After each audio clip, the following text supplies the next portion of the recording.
ಮತ್ತಷ್ಟು ತೀವ್ರಗೊಳ್ಳಲಿದೆ ವಿದ್ಯಾರ್ಥಿಗಳ ಹೋರಾಟ. ನೇಮಕಾತಿಗಾಗಿ ರಾಜ್ಯದಾದ್ಯಂತ ಹೋರಾಟಕ್ಕೆ ಪ್ಲಾನ್ ಮಾಡಿಕೊಂಡಿದ್ದಾರೆ ಜೆನ್ಸಿಗಳು.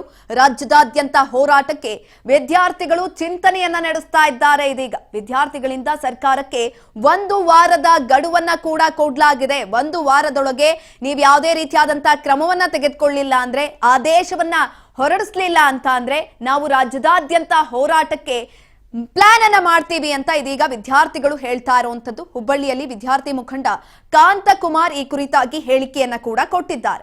ನೇಮಕಾತಿ ಪ್ರಕ್ರಿಯೆ ಆಗದಿದ್ರೆ ಮತ್ತೊಮ್ಮೆ ಹೋರಾಟವನ್ನ ನಡೆಸ್ತೀವಿ ಅಂತ ಇದೀಗ ವಿದ್ಯಾರ್ಥಿಗಳು ಹೇಳ್ತಾ ಇರುವಂತದ್ದು. ಧಾರವಾಡದಿಂದ ಬೆಂಗಳೂರಿನವರೆಗೆ ಪಾದಯಾತ್ರೆಯನ್ನ ಮಾಡುವ ಮೂಲಕ ನಾವು ಹೋರಾಟಕ್ಕೆ ಪ್ಲಾನ್ ಅನ್ನ ಮಾಡ್ಕೊಳ್ತೀವಿ. ಆದಷ್ಟು ಬೇಗ ನಾವೇನ್ ಕೊಟ್ಟಿದ್ದೀವಿ ಗಡುವು 1 ವಾರದೊಳಗೆ ನಿಮ್ದೇನಿದೆ ಡಿಸಿಷನ್ ಅದನ್ನ ನೀವು ತಿಳಿಸಬೇಕು ಅಂತ ಇದೀಗ ವಿದ್ಯಾರ್ಥಿ ಮುಖಂಡ ಹೇಳಿಕೆಯನ್ನ ಕೂಡ ಕೊಟ್ಟಿದ್ದಾರೆ. ಮತ್ತಷ್ಟು ತೀವ್ರಗೊಳ್ತಾ ಇರುವಂತದ್ದು ವಿದ್ಯಾರ್ಥಿಗಳ ಹೋರಾಟ. ನೇಮಕಾತಿಗಾಗಿ ರಾಜ್ಯದಾದ್ಯಂತ ಹೋರಾಟಕ್ಕೆ ಪ್ಲಾನ್ ಅನ್ನು ಮಾಡಿಕೊಳ್ಳಲಾಗಿದೆ. ರಾಜ್ಯದಾದ್ಯಂತ ಹೋರಾಟಕ್ಕೆ ವಿದ್ಯಾರ್ಥಿಗಳು ಚಿಂತನೆಯನ್ನ ನಡೆಸಿದ್ದಾರೆ. ವಿದ್ಯಾರ್ಥಿಗಳಿಂದ ಸರ್ಕಾರಕ್ಕೆ 1 ವಾರದ ಗಡುವನ್ನ ಕೊಡಲಾಗಿದೆ. ಹುಬ್ಬಳ್ಳಿಯಲ್ಲಿ ವಿದ್ಯಾರ್ಥಿ ಮುಖಂಡ ಕಾಂತಕುಮಾರ್ ಈ ಕುರಿತಾಗಿ ಹೇಳಿಕೆಯನ್ನ ಕೊಟ್ಟಿದ್ದಾರೆ. ನೇಮಕಾತಿ ಪ್ರಕ್ರಿಯೆ ಆಗದಿದ್ರೆ ಮತ್ತೊಮ್ಮೆ ಹೋರಾಟವನ್ನ ಮಾಡ್ತೀವಿ. ಧಾರವಾಡದಿಂದ ಬೆಂಗಳೂರಿನವರೆಗೆ ಪಾದಯಾತ್ರೆಯನ್ನ ಮಾಡ್ತೀವಿ ಅಂತ ಇದೀಗ ವಿದ್ಯಾರ್ಥಿಗಳು ಹೇಳ್ತಾ ಇರುವಂತದ್ದು. 3 ವರ್ಷದಿಂದ 5,000 ಹುದ್ದೆಗಳನ್ನ ನೇಮಕ ಮಾಡಿಲ್ಲ.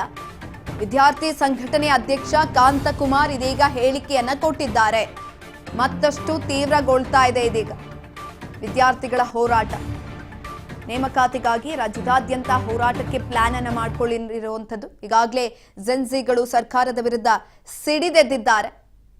ಹಾಗಾಗಿ 1 ವಾರದೊಳಗೆ ನೀವು ಏನಿದೆ ಕ್ರಮವನ್ನ ತೆಗೆದುಕೊಳ್ಳಿಲ್ಲ ಅಂದ್ರೆ ರಾಜ್ಯದಾದ್ಯಂತ ಹೋರಾಟವನ್ನ ಮಾಡ್ತೀವಿ ಅಂತ ಹೇಳ್ತಾ ಇರುವಂತದ್ದು.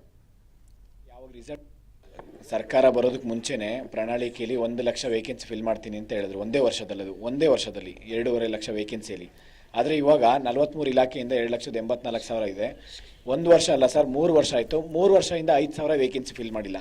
ಇವಾಗ 56,000 ಏನು ವೇಕೆನ್ಸಿ ಫಿಲ್ ಮಾಡ್ತೀನಿ ಅಂತ ಹೇಳೋದಲ್ಲ ಸರ್, ಅದು ಜಾರಿಗೆ ಆಗಬೇಕು. ಈ ಕೂಡಲೇ ನೇಮಕಾತಿ ಪ್ರಕ್ರಿಯೆ ಒಂದು ಇವೆಂಟ್ ಆಫ್ ಕ್ಯಾಲೆಂಡರ್ ಮೇಂಟೈನ್ ಮಾಡಬೇಕು. ಯಾವಾಗ ನೋಟಿಫಿಕೇಶನ್ಸ್ ಬಿಡ್ತೀವಿ, ಯಾವಾಗ ಎಕ್ಸಾಮ್ ಇರುತ್ತೆ, ಯಾವಾಗ ರಿಸಲ್ಟ್ಸ್ ಬಿಡ್ತೀವಿ, ಯಾವಾಗ ಆರ್ಡರ್ ಕಾಪಿ ಕೊಡ್ತೀವಿ ಅಂತ ಹೇಳ್ಬಿಟ್ಟು ಒಂದು ಇವೆಂಟ್ ಆಫ್ ಕ್ಯಾಲೆಂಡರ್ ಇರಬೇಕು. ಅದು ಇಲ್ಲ, ನಾವು ಮಾಡ್ತೀವಿ, ಅತಿ ಶೀಘ್ರದಲ್ಲಿ ಮಾಡ್ತೀವಿ, ನಾಳೆ ಮಾಡ್ತೀವಿ, 2 ದಿನದಲ್ಲಿ ಮಾಡ್ತೀವಿ, ಮುಂದಿನ ತಿಂಗಳು ಮಾಡ್ತೀವಿ, ಈ ಥರ ಸ್ಟೇಟ್ಮೆಂಟ್ಸ್ ಕೊಡ್ತಾ ಹೋದರೆ ಇಲ್ಲಿ ಯುವಕರ ಭವಿಷ್ಯ ಹಾಳಾಗ್ತಾ ಇದೆ. ಅವರಿಗೆ ವಯೋಮಿತಿ ಹೋಗ್ತಾ ಇದೆ. ಒಂದ್ಸತಿ ಅವರಿಗೆ ಟೈಮ್ ಹೋಯ್ತು ಅಂತಂದರೆ ಮತ್ತೆ ಆ ಟೈಮ್ ವಾಪಸ್ ಬರಲ್ಲ.